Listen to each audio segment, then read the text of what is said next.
Now, to the question about the Eagles, man, I felt good the other night. I walked away from that game, and I don't know about you, Beau, but I walked away thinking like, damn, they fixed a lot of things on defense. Bond, your boy, played awesome. Mitchell looks like a stud. The front didn't do anything spectacular, but they had a lot of hidden plays that helped them win the game. And offensively, the motion, being under center, having answers for the blitz, Saquon just looking like Saquon, and Jalen surviving Jalen's bad moments. The floor on his bad moments was really low. If people want to know more about what I thought about that game at 1 a.m. right after it happened, go check out our YouTube page. I did about 45 minutes on that game. Suffice to say, I think it's a two-team race. And it's closer than I thought because the way Dallas looked yesterday. It is week 1 for both these teams, but Philly got better. I don't know if Dallas got better. Right. And Dallas's work that they have to do is going to be in December and January. They're a great regular season team, and it looks like this confirms that they'll be, competitive again.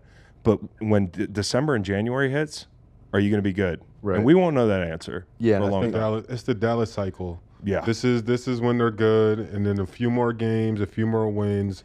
The fan base is going to start getting a little bit annoying, and then they get really annoying going into the playoffs, and then it's all shut down when they lose. It's whatever it's going to be. It's going to be spectacular. I think this race is going to be a lot of fun, these two games. When you start thinking about these teams, you think about matchups. Right. And I think the Eagles match up pretty good up front. Yep. So that's check, right? I like Saquon on Dallas's backers. Yep. And safeties. And I like Goddard on the middle of the field guys. Outside, when you got AJ and Smitty, right, it kind of feels like you got a mismatch on a corner. Yeah, and that's the spot we don't know about coming out of yesterday because Carson wasn't really tested. He wasn't tested. Now, I'm not taking anything away from Dallas, and yes, I am looking with Eagles-colored glasses, but I got to admit when I'm doing it. But I also think the defense got better, and the big question for me is, can they tame the beast? Zeke Elliott, back in the day now, used to run all over them. Yep. Can they control the run game when those two teams play? Because I think they'll be able to get pressure. And BetMGM didn't change the odds on NFC East. So great. Eagles still minus 150. It's great. Great. We're fine. Everything's fine. It's totally fine, dude. Totally fine. That game yesterday did not make – but I want to give you, Cowboys fans, don't come to this chat or walk around saying, hey, Chris Long's a homer or he doesn't give the Cowboys due. You guys played great yesterday. I mean, those jokers were flying around. And Dak Prescott deserves a lot of credit and respect, and I'm happy he got the bag. If you didn't do it, I'd understand why, but you did it. Here we go. Jerry, you are married to this cat the rest of your life. There's no divorcing. You know what I mean? Yeah. Rich guys love to divorce people. You can't divorce Dak Prescott now because I think you're with him for the duration, brother. Lane Johnson and Jordan Mailata, how do you think they do against what can I say? Can I answer that one, Fax? Tank and Micah, I feel good about that. I feel pretty good about that. Well, I feel good about that on the edge. I think the question mark for the Eagles is the interior of their offensive line. I don't know if you guys heard this, but Jason Kelsey retired. I did hear that.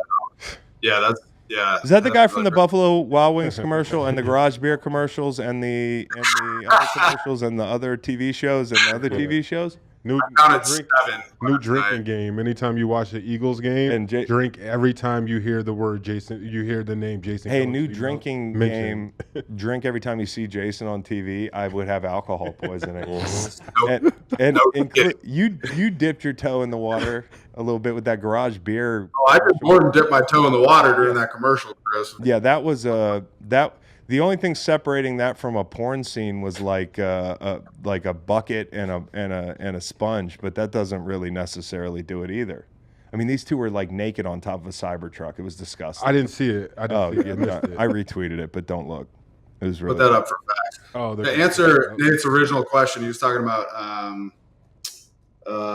Micah Parsons and DeMarcus Lawrence on the edge against Jordan and Lane. I think the question. I think that's actually a very even matchup across the board. Yeah. Like I think that's fun to watch because it's premier players at both edges. But the real question mark for me is like Micah Parsons is such a great move piece for the Cowboys. Yeah. You've seen it in the past, and you've seen Mike Zimmer get really creative historically with A-gap blitzes, moving people around, kind of having that versatility and mobility out of great athletes on defense like Micah Parsons. So I think you can see a potential scenario when the Cowboys and the Eagles play where Parsons is like mugging up in those A-gaps like Anthony Barr used to do with the Vikings, trying to attack Cam Jurgens, and then, you know, the new right guard, Mekhi Becton for the Birds. I think that'll be a fun thing to watch, is just your creativity on defense that Zimmer can bring.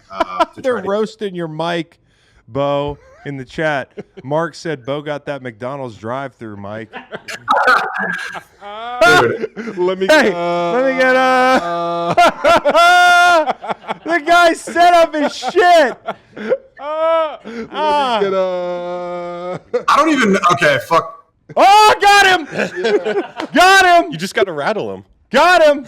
Yeah. Hey, Stadium Pulse. That was really impressive, Beau, making it. Hey, Beau, how many has he got now? One. Okay. All right, we're coming back. I'm like the Bills yesterday. I gotta swap my mic though. I don't know how to do it on this live. We'll have to talk to the tech people, but We'll keep going till the ads. Okay, so to let you finish, it's an even matchup. I just am excited to see Zimmer's creativity to move Micah Parsons around and get a good matchup against a pretty good Birds offensive line. I'm worried about those guys being tall and Micah bending if he's getting under. That's always that always worries me. Yeah. I mean, they're bigger guys. I mean, like, hey, would I rather see Bosa against Lane than Micah? Yeah.